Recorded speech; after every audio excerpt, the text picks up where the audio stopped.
اس دنیا میں گناہوں کی شروعات کہاں سے ہوئی تھی؟ وہ کون تھا جس نے پہلا گناہ کیا تھا؟ کہنے کے اعتبار سے یہ بھی کہنا غلط نہیں ہوگا کہ ابلیس ہی وہ پہلا شخص ہوگا جس نے غرور کی ضد میں آ کر حضرت آدم کو سجدہ کرنے سے انکار کر دیا تھا کہ میں تو آگ سے پیدا کیا گیا ہوں اور یہ تو مٹی کا ہے۔ چنانچہ کائنات کا پہلا گناہ غرور و تکبر تھا جس نے عزازیل کو ابلیس بنا دیا تھا۔ مگر انسانیت کے اعتبار سے اس سرے زمین پر پہلا گناہ جس نے کیا تھا وہ بابا آدم علیہ السلام کے فرزند قابیل تھے، جس نے اپنے ہی بھائی کو قتل کر کے تاریخ انسانی میں پہلا گناہ کیا تھا۔ آج کی ویڈیو میں ہم یہی قصہ سنیں گے کہ یہ قتل کیوں ہوا تھا اور اس کے پیچھے کیا وجوہات تھیں۔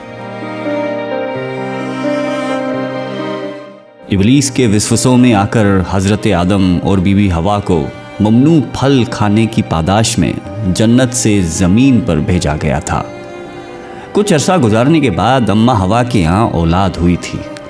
خدا کی قدرت ایسی تھی کہ بی بی حوا جب بھی امید سے ہوتی ان کے ہاں 2 جڑواں بچے پیدا ہوتے تھے، ایک لڑکی اور ایک لڑکا۔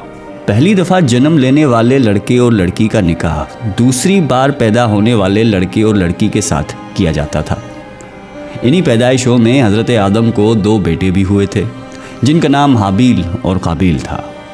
قابیل کے ساتھ پیدا ہونے والی لڑکی کا نام اقلیمہ تھا اور حابیل کے ساتھ پیدا ہونے والی لڑکی کا نام لیودا بتایا جاتا ہے۔ اس زمانے کی شریعت کے مطابق اقلیمہ قابیل کی بہن تھی اور لیودا حابیل کی، لہٰذا بھائی بہن کے درمیان نکاح نہیں ہو سکتا تھا۔ قابیل کا نکاح لیودا سے اور حابیل کا نکاح اقلیمہ سے ہونا تھا۔ کہا جاتا ہے کہ اقلیمہ جب جوان ہوئی تو اس کا حسن و جمال بھی نکھرتا چلا گیا، جبکہ لیودا سادی تھی، لہٰذا قابیل کے دل میں ابلیس نے یہ شر پیدا کر لیا کہ وہ اقلیمہ سے نکاح کرے گا۔ شریعت کی واقفیت رکھنے کے باوجود قابیل اپنی ضد پر کھڑا رہا۔ حضرت آدم نے قابیل کو لاکھ سمجھانے کی کوشش کی، اللہ کا خوف دلانے کی کوشش کی، مگر شہوت کی آگ کسی کے سمجھانے سے کہاں سمجھ آتی ہے۔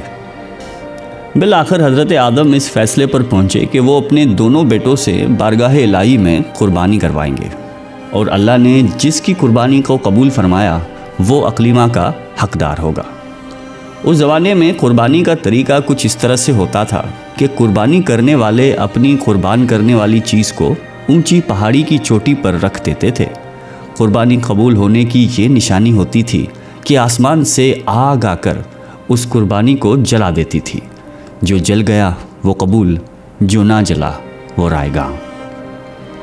اگلی صبح حابیل اپنے مال میں سے سب سے بہترین اور عزیز جانور کو قربان کرنے کے لیے لے آیا، جبکہ قابیل کھیتی باڑی کا پیشہ ور تھا، لہٰذا وہ قربانی کے لیے کچھ ناقص قسم کی غیر معیاری اناج لے آیا۔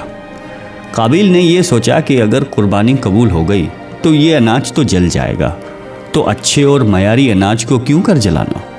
رواج کے مطابق دونوں بھائیوں نے اپنی اپنی قربانی کا سامان پہاڑی کی چوٹی پر لے جا کر رکھ دیا اور دونوں تھوڑا دور ہٹ کر خدا کے فیصلے کا انتظار کرنے لگے۔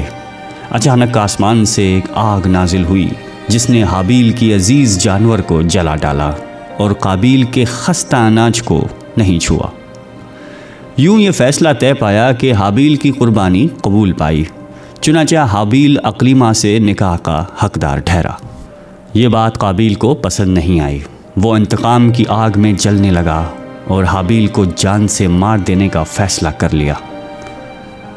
حابیل نے کہا، اگر تمہاری قربانی قبول نہیں ہوئی تو اس میں میرا کیا قصور ہے، بلکہ تمہیں تو یہ چاہیے تھا کہ پرہیزگاری کی راہ اختیار کرتے، اس صورت میں شاید تمہاری قربانی قبول ہو جاتی، اور اگر تم مجھے مارنے پر ہی تلے ہو تو میرا ایسا قطعاً کوئی ارادہ نہیں ہے، میں بہرحال اس معاملے میں پہل نہیں کروں گا، کیونکہ میں اسے بہت بڑا ظلم سمجھتا ہوں۔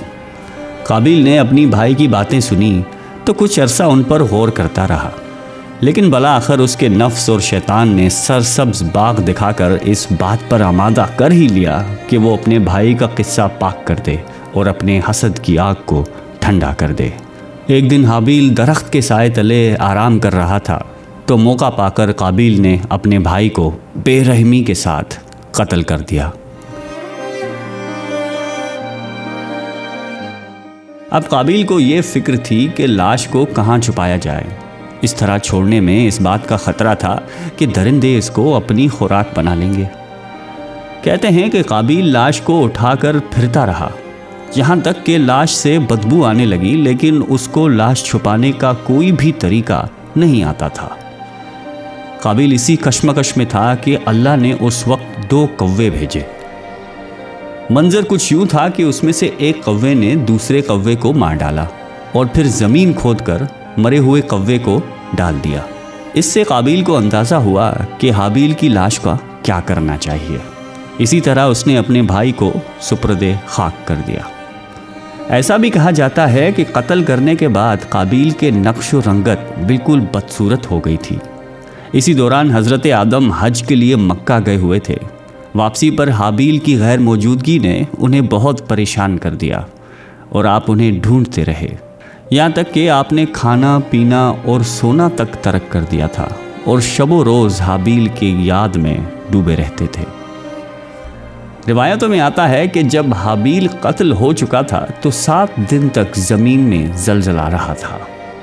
حضرت آدم نے قابیل کو اپنی دربار سے بے آبرو کر کے نکال دیا تھا اور وہ یمن کی سرزمین میں ایدن میں جا کر بسیرا قائم کیا۔ وہاں ابلیس آ کر قابیل کو کہنے لگا کہ حابیل کی قربانی کو آگ نے اس لیے کھا لیا تھا کیونکہ وہ آگ کی پوجا کرتا تھا، لہٰذا تو بھی آگ کی پرستش کر۔ اسی طرح قابیل دنیا کا پہلا شخص تھا جس نے آگ کی پرستش کی اور زمین پر پہلا انسان جس نے اللہ کی نافرمانی کی۔ بہت سال بعد قابیل کا انجام کچھ یوں ہوا کہ اس کے ایک بیٹے نے جو کہ اندھا تھا پتھر مار مار کر اس کا قتل کر دیا۔ آگ کی پرستش کے دوران کفر اور شرک کی حالت میں اپنے ہی اولاد کے ہاتھوں قابیل کا انجام ہوا۔